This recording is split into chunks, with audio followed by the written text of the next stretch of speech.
Just a few years back, Sahara Airlines was a familiar name in the Indian skies, one amongst a host of new private carriers like Jet, which would finally bring some competition to the Indian skies, offering passengers an alternative to Indian Airlines and Air India.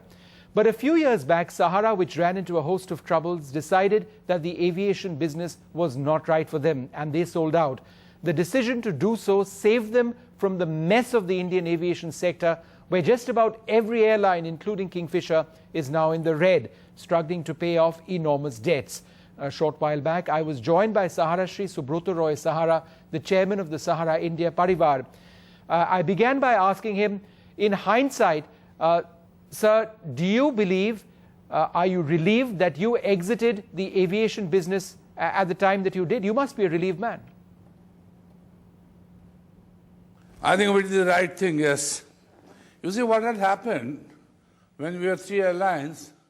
Once I was meeting the aviation minister then, and there was a talk that new airlines will be given the license.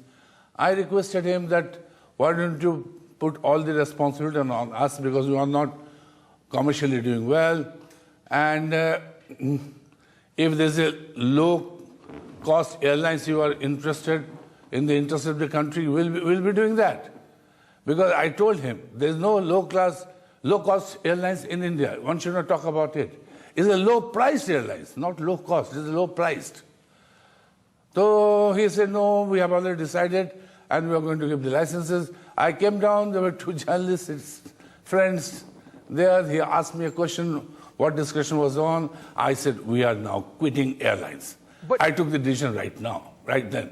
But when did you realize that being a private operator in India was untenable? You see, whenever in any business, there is no proper study of demand and supply. I discussed this matter seriously with the government that time. That please, you just go through the last 10 years, the reports, and there should be perfect study of demand and supply.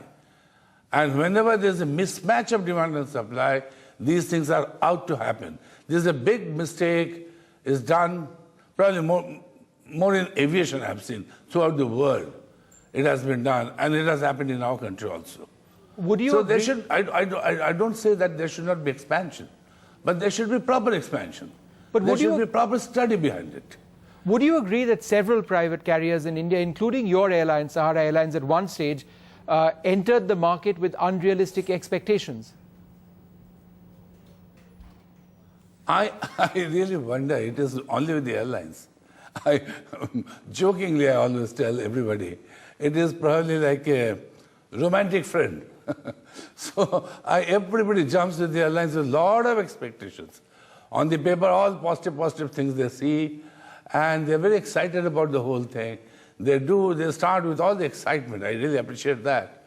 But probably they really do not study many things, which we also in the beginning, we had studied, but we were coping up with the problems and we were coming to the right track when we were three airlines.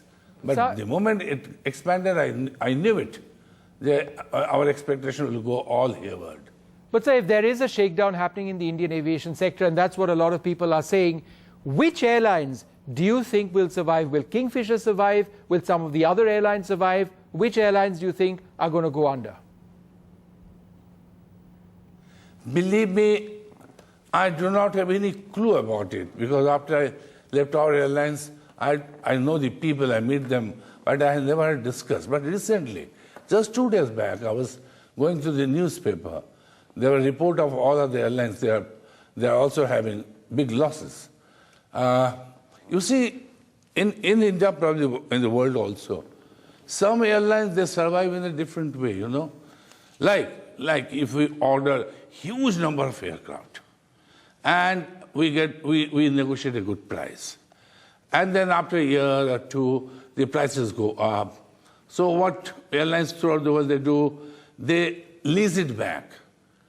They give it to the leasing company, and the difference they get, and they run the airlines with that money. So this is a common practice. So these things, well, cannot work throughout. But these things, well, we have never practiced that. We are also advised this kind of a thing. We never enter into such practices. But otherwise, without these things, what I understand is very difficult to run the airlines, at least in our country. And that's happening. The growth is good, as I've heard. But as I said, many other factors that supply, demand, so many such factors are to be taken care of.